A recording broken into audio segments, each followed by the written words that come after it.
আজকে সবচেয়ে ১ম এ যেটি রেখেছি সেটি হচ্ছে আল জাজিরা। আল জাজিরা এই ইরান সম্পর্কিত প্রধান যে সমস্ত খবর রেখেছে সেগুলো হচ্ছে ইরানে নিহতের সংখ্যা বেড়ে ৫৫৫। আল জাজিরা জানিয়েছে যুক্তরাষ্ট্র ও ইসরায়েলের হামলায় অব্যাহত থাকায় ইরানের মৃত্যুর সংখ্যা অন্তত ৫৫৫ এ পৌঁছেছে। রাজধানী তেহরান সহ বিভিন্ন স্থানে হামলা চলতে থাকায় বেসামরিক হতাহতের সংখ্যাও বাড়ছে। এটি আল জাজিরা লিখেছে।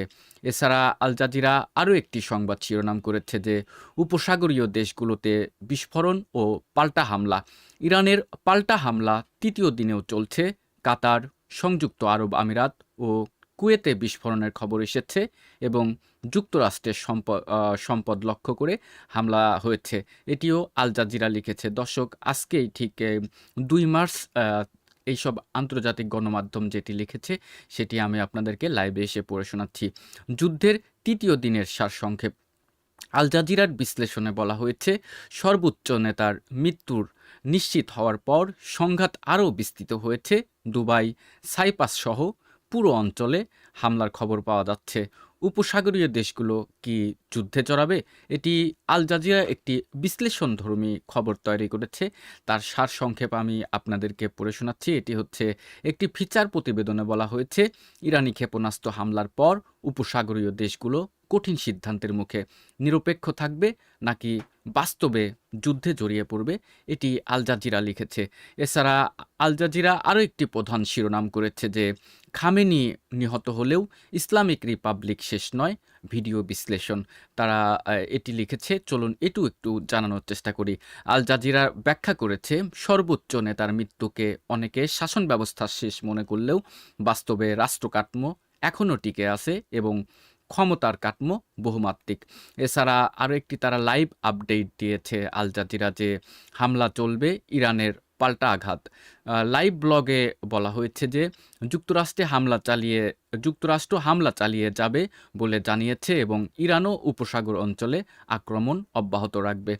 আল জাজিরা যে খবরগুলো প্রকাশ করেছে সেটি সারসংক্ষেপে এমন যে যুদ্ধের দ্রুত বিস্তার, বাড়তে থাকা হতাহত, উপসাগরীয় অঞ্চলে সংঘাত ছড়িয়ে পড়ার ঝুঁকি, নেতৃত্ব সংকটের পর ইরানের রাজনৈতিক ভবিষ্যৎ, এইগুলো প্রকাশ করেছে। এছাড়া আমি আজ ২ মার্চ ২০২৬ ইরান নিয়ে আন্তর্জাতিক কিছু খবর যেমন বিবিসি যেগুলো কভারেজ করেছে সেগুলো থেকে একটু গুরুত্বপূর্ণ শিরোনামগুলো আপনাদেরকে একটু জানানোর চেষ্টা করছি। বিবিসি ইরান নিয়ে যেসব বিষয় রিপোর্ট করেছে তারা একটি প্রধান শিরোনাম করেছে, যুক্তরাষ্ট্র ইসরায়েল হামলা ও চলমান সংঘাত। বিবিসির লাইভ ও আপডেটে বলা হয়েছে, যুক্তরাষ্ট্র ও ইসরায়েলের যৌথ সাময়িক অভিযানের পর সংঘাত দ্রুত বিস্তৃত হচ্ছে। এই হামলায় ইরানের শীর্ষ নেতার নেতৃত্ব ও সাময়িক স্থাপনাগুলো লক্ষ্যবস্তু হয়েছে এবং আঞ্চলিক উত্তেজনা বেড়েছে। এছাড়া বিবিসি আরও একটি শিরোনাম করেছে যে ইরানের পাল্টা হামলা ও আঞ্চলিক উত্তেজনা। হামলার জবাবে ইরান ক্ষেপণাস্ত্র ও ড্রোন হামলা চালিয়েছে মধ্যপ্রাচ্যের বিভিন্ন মার্কিন ঘাঁটি ও ইসরায়েলের দিকে। এতে হতাহত ও অবকাঠামোগত ক্ষতির খবর উঠে এসেছে। এটি বিবিসি দ্য গার্ডিয়ানের বরাত দিয়ে এটি লিখেছে। এছাড়া বিবিসি আরও একটি প্রধান শিরোনাম করেছে যে বেসামরিক অবকাঠামো ও মানবিক উদ্বেগ।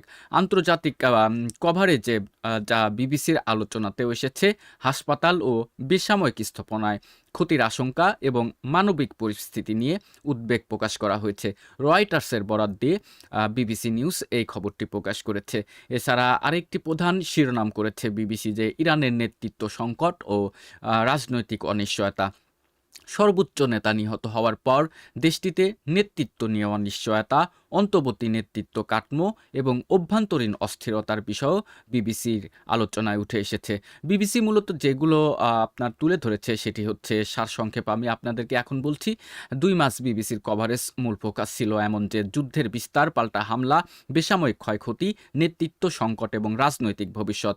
দর্শক, আন্তর্জাতিক সব গণমাধ্যমে কে কী লিখেছে প্রধান শিরোনামগুলো আপনাদেরকে আমি জানানোর চেষ্টা করছি এবং আরও ইন্টারেস্টিং একটি পার্ট রেখেছি যে রাশিয়ার গণমাধ্যম, চীনের গণমাধ্যম এবং ইরানের অভ্যন্তরীণ যে গণমাধ্যম কে কী প্রকাশ করেছে সেটিও কিন্তু আমি আপনাদেরকে জানাবো। দেখছেন মাশফিক হেলালকে। যারা লাইভে আজকে নতুন, অবশ্যই চ্যানেলটি সাবস্ক্রাইব করবেন। প্রতিদিন রাত 11টার সময় আমি লাইভে এসে আপনাদেরকে আপডেট জানাবো ইনশাল্লাহ। এছাড়া এখন এই মুহূর্তে আমার সামনে যেটি খোলা রেখেছি সেটি হচ্ছে মার্কিন যুক্তরাষ্ট্র ভিত্তিক একটি গণমাধ্যম CNN। তারা কি লিখেছে চলুন একটু প্রধান প্রধান শিরোনামগুলো দেখে আছি। তারা প্রথম যে সংবাদ শিরোনামটি করেছে আজকে 2 মার্চ, তারা লিখেছে যে ট্রাম্পের সাক্ষাৎকার, বড় হামলা এখনও বাকি। যুক্তরাষ্ট্রের প্রেসিডেন্ট ডোনাল্ড ট্রাম্প CNN-কে দেওয়া সাক্ষাৎকারে বলেন, ইরানের বিরুদ্ধে সামরিক অভিযানের সবচেয়ে বড় ধাপ এখনও শুরু হয়নি। তিনি বলেন, big wave hasn't even happened, অর্থাৎ বড় ধরনের হামলা সামনে আসতে পারে। তিনি আরও জানান, অভিযানের কয়েক সপ্তাহ চলতে পারে এবং এখনও চূড়ান্ত পর্যায়ে পৌঁছায়নি। রয়টার্সের বরাত দিয়ে CNN এটি লিখেছে। এছাড়া CNN আরও একটি কভার করেছে যে কাতারে অভিযান, ইরানি হামলায় লক্ষ্য ছিল বেসামরিক অবকাঠামো। কাতার সরকার জানিয়েছে, ইরান থেকে আসা হামলা তাদের আন্তর্জাতিক বিমানবন্দর সহ বেসামরিক স্থাপনাগুলো লক্ষ্য করা হয়েছিল। তারা বলেছে, এই ধরনের হামলা অগ্রাহ্য করা হবে না এবং বর্তমানে ইরানের সঙ্গে কোনো কূটনৈতিক যোগাযোগ নেই। রয়টার্সের বরাত দিয়ে CNN এটি লিখেছে।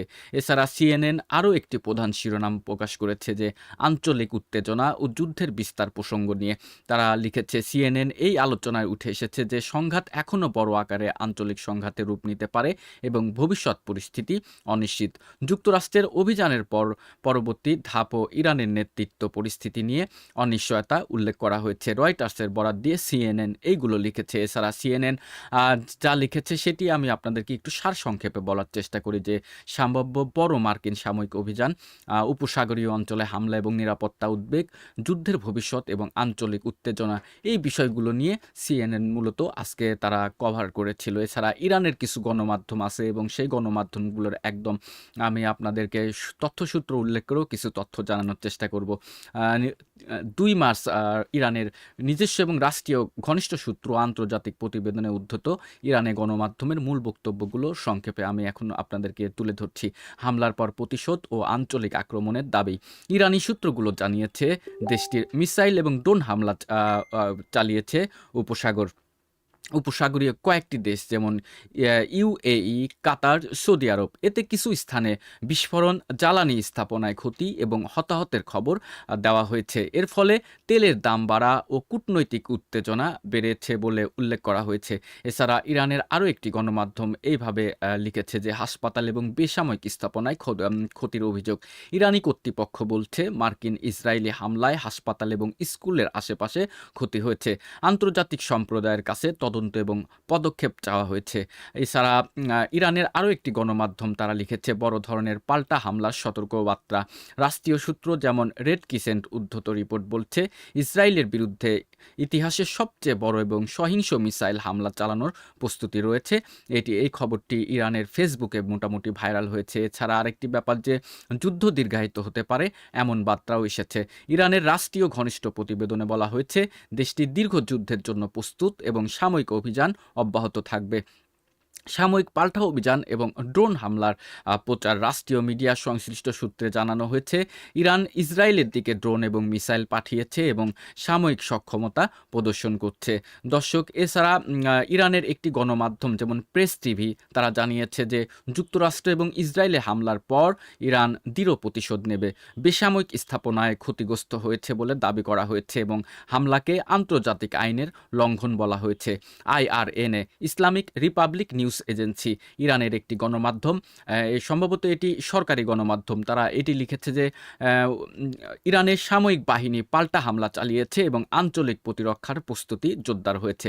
আন্তর্জাতিক সম্প্রদায়ের কাছে হামলার নিন্দা জানাতে আহ্বান করা হয়েছে। তাসনিম নিউজ এজেন্সি, ইরানের একটি গণমাধ্যম, তারা রিপোর্টে বলা হয়েছে যে ইরান দীর্ঘমেয়াদী সংঘাতের জন্য প্রস্তুত এবং সাময়িক সক্ষমতা বাড়ানো হচ্ছে। ইসরায়েলের বিরুদ্ধে ভবিষ্যৎ অভিযানের ইঙ্গিত দেওয়া হয়েছে। হয়েছে। এছাড়া ফায়ার্স নিউজ এজেন্সি ইরানের একটি গণমাধ্যম তারা এটি একটি প্রধান শিরোনাম করেছে যে নিরাপত্তা সূত্র উদ্ধৃত করে বলেছে ইরান আঞ্চলিক ঘাঁটি এবং লক্ষ্যবস্তুতে মিসাইল এবং ড্রোন ব্যবহার করেছে। দেশীয় ঐক্য বজায় রাখার আহ্বান প্রতিবেদনেও এসেছে। এছাড়া মাহের নিউজ এজেন্সিতে প্রকাশ হয়েছে যে মানবিক পরিস্থিতি ও আহত নিহতের খবর তুলে ধরেছে। বিভিন্ন শহরে ক্ষয়ক্ষতির বিবরণ এবং উদ্ধার কার্যক্রমের আপডেট রয়েছে। মোটামুটি টোন ইরানের যে মিডিয়া এই রকমের ছিল যে প্রতিশোধ ও সাময়িক প্রতিক্রিয়ার বার্তা, বেসামরিক ক্ষয়ক্ষতির অভিযান, দীর্ঘ সংঘাতের প্রস্তুতির ইঙ্গিত, জাতীয় ঐক্য এবং প্রতিরোধের আহ্বান। দর্শক, এছাড়া আরেকটি গণমাধ্যম যে রাশিয়ার গণমাধ্যম তারা কি লিখেছে সেটি এখন আমি আপনাদেরকে একটু জানাবো। রাশিয়া টুডে RT নিউজ তারা এটি লিখেছে যে যুক্তরাষ্ট্র ইসরায়েল হামলাকে মধ্যপ্রাচ্যে বড় আঞ্চলিক সংঘাতের ঝুঁকি হিসেবে তুলে ধরেছে। রাশিয়ার কর্মকর্তাদের উদ্ধৃতি দিয়ে বলা হয়েছে এই হামলায় আন্তর্জাতিক স্থিতিশীলতার জন্য হুমকি। রাশিয়ার তাস তারা লিখেছে যে কূটনৈতিক প্রতিক্রিয়ার উপর জোর দিয়ে জানিয়েছে রাশিয়ার সংঘাত কমাতে আন্তর্জাতিক আলোচনা আহ্বান জানিয়েছেন। হতাহত এবং সাময়িক পরিস্থিতির আপডেট প্রকাশ করেছে। এছাড়া স্পুটনিক রাশিয়ার যে গণমাধ্যম তারা লিখেছে যে বিশ্লেষণধর্মী প্রতিবেদনে তারা বলেছে এই সংঘাত বিশ্ব রাজনীতি এবং জ্বালানি বাজারে বড় প্রভাব ফেলতে পারে। পশ্চিমা নীতির সমালোচনাও প্রতিবেদনে এসেছে। RIA নভস্তি তারা যেটি লিখেছে যে ঘটনাবলীর টাইমলাইন এবং সাময়িক আপডেট প্রকাশ করেছে। রাশিয়ার সরকার অবস্থান এবং জাতিসংঘে আলোচনার খবর দিয়েছে যে রাশিয়া এটি নিয়ে জাতিসংঘে আলোচনা করবে। এছাড়াও রাশিয়ার যে মোটামুটি তাদের যে গণমাধ্যমগুলো এই ইরান সংঘাত নিয়ে যেটি বলেছে সেটি আমি একটু সারসংক্ষেপে আপনাদেরকে জানানোর চেষ্টা করছি। সংঘাতকে আঞ্চলিক স্থিতিশীলতার জন্য হুমকি হিসেবে দেখা, কূটনৈতিক সমাধানের উপর জোর, পশ্চিমা সাময়িক পদক্ষেপের সমালোচনা, জ্বালানি এবং ভূরাজনৈতিক প্রভাব বিশ্লেষণ। তাদের মিডিয়াতে এই ধরনের ঘটনাগুলো উঠে এসেছে। এছাড়া আজ 2 মার্চ চীনের গণমাধ্যমে ইরানের পরিস্থিতি নিয়ে তারা কি লিখেছে চলুন একটু দেখে আসি। সিংহুয়া নিউজ এজেন্সি তারা লিখেছে সংঘাতকে আঞ্চলিক স্থিতিশীলতার জন্য বড় ঝুঁকি হিসেবে বর্ণনা করেছে। কূটনৈতিক সমাধান এবং সংযমের আহ্বান জানিয়ে চীনের সরকারি অবস্থান তুলে ধরা হয়েছে। CGTN চীনের একটি গণমাধ্যম তারা লিখেছে যে লাইভ আপডেট এবং বিশ্লেষণের বলা হয়েছে যুদ্ধ বিস্তৃত হলে বিশ্ব অর্থনীতি এবং জ্বালানির বাজারে প্রভাব পড়বে। আন্তর্জাতিক মধ্যস্থতায় প্রয়োজনীয়তার উপর জোর দেওয়া হয়েছে চীনের মিডিয়াতে। এছাড়া গ্লোবাল টাইমস চীনের একটি মিডিয়া তারা লিখেছে যে সম্পাদকীয়তে পশ্চিমা সাময়িক পদক্ষেপের সমালোচনা করা হয়েছে। যুক্তরাষ্ট্রের কৌশলকে উত্তেজনা বাড়ানোর কারণ হিসেবে উল্লেখ করা হয়েছে।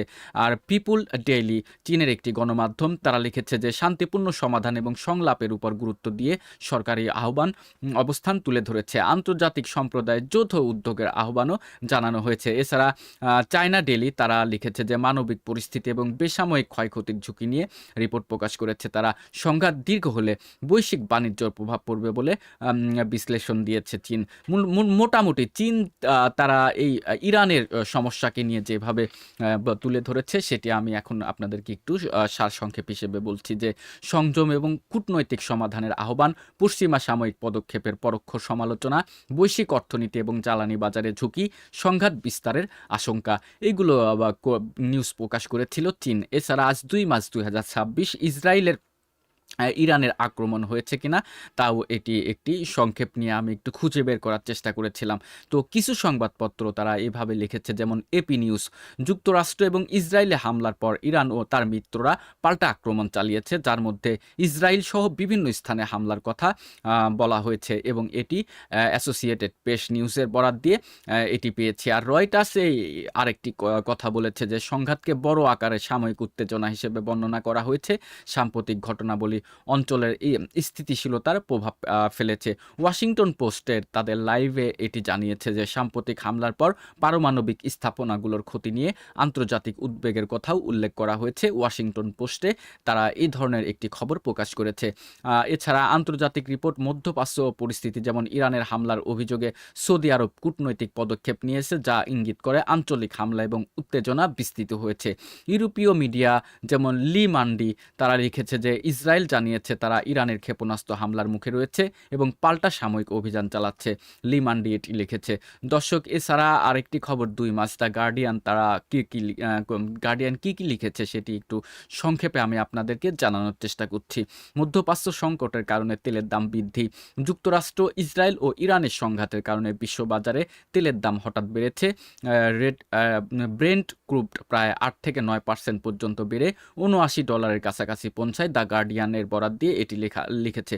আর এই পরিস্থিতি দীর্ঘস্থায়ী হলে বিশ্ব অর্থনীতি, সুদের হার এবং প্রবৃদ্ধির উপরে চাপ পড়তে পারে বলে গার্ডিয়ানের বিশ্লেষণে উঠে এসেছে। এছাড়া গার্ডিয়ানের আরও একটি লিখেছে যে হরমুজ প্রণালী সংকট এবং জীবনযাত্রার খরচ। হরমুজ প্রণালী আংশিক বন্ধ হয়ে যাওয়ায় বিশ্বে জ্বালানি এবং সার সরবরাহের বড় ধরনের ঝুঁকি তৈরি হয়েছে। বিশ্বের সমুদ্রপথে পরিবাহিত তেলের প্রায় 1/5 এই পথ দিয়ে যায়। তাই সংকট বাড়লে জীবনযাত্রার খরচ বাড়তে পারে। শেয়ার বাজার এবং বৈশ্বিক অর্থনীতির প্রভাব, এটি লাইভ আপডেটে দ্য গার্ডিয়ান বলেছে যে ইরান যুদ্ধের কারণে বিশ্বজুড়ে শেয়ার বাজারের পতন ও গ্যাস তেলের দাম বৃদ্ধি নিয়ে লাইভ ব্লগে তারা একটি পত্রিকাতে এই জিনিসটি প্রকাশ করেছে। আর বিশ্লেষকদের সতর্ক করেছেন বিভিন্ন বিশ্লেষকেরা। গার্ডিয়ানে যে সতর্ক করেছেন, তার পরিস্থিতি খারাপ হলে তেলের দাম $100 প্রতি ব্যারেলে ছাড়াতে পারে। মানে তেলের দাম প্রতি ব্যারেলে যে দামটি আছে তার চেয়ে 100 ব্যারেল ছাড়িয়ে যেতে পারে। মূলত গার্ডিয়ানের যে বিষয়গুলো উঠে এসেছে সেটি আমি আপনাদেরকে একটু সারসংক্ষেপে জানানোর চেষ্টা করছি।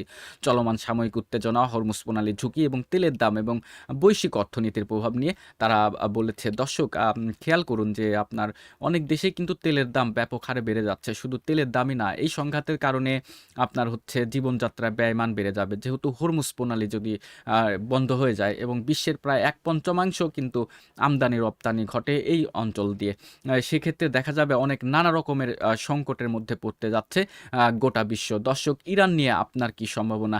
এই মধ্যপ্রাচ্যের এই উত্তেজনা কি থেমে যাবে নাকি তৃতীয় বিশ্বর দিকে রূপ নিতে পারে?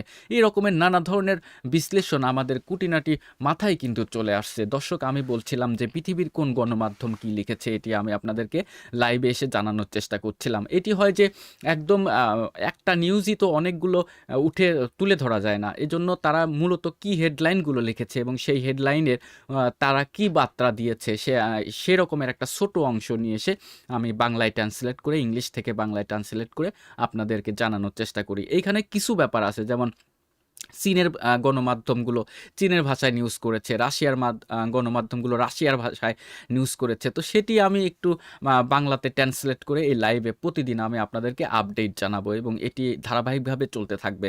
এছাড়া আমি আপনাকে বলি, কিছুক্ষণ পরে আমি তো প্রতিদিন মূলত রাত 11টার সময় অল বাংলা নিউজ পেপার নিয়ে আপনাদের সঙ্গে হাজির হতাম, সেটি কিন্তু ধারাবাহিকতা অব্যাহত রয়েছে। আজকে অলরেডি 11টা 30 বাজে। আমি চেষ্টা করছি কিছুক্ষণের মধ্যে সেই লাইভটিতে আপনার চলে আসবো এবং অবশ্যই আসবো। আমি সেই নিউজগুলো রেডি করে রেখেছি এবং টেকনোলজিক্যাল একদম সব ফিটফাট করে নিয়ে কিছুক্ষণের মধ্যে আপনাদের সঙ্গে আবার লাইভে আসছি।